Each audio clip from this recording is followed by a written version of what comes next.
Okey. Di Kelantan hari ni kita test ni apa? Nasi tumpeng ataupun nasi tumpang.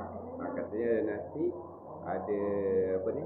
Buah udang, buah daging dengan telur. Jadi dia buka tengok macam mana. Kita review sikit. Betul ada satu ni je. Jadi boleh tengok rare-rare ni kita nak ni.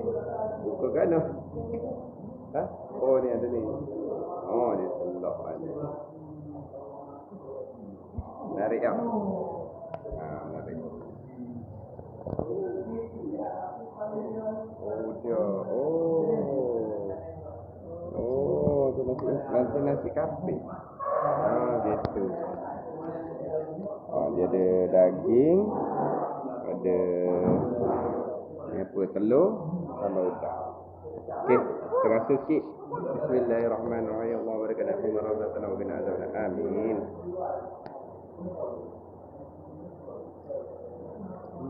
Dah.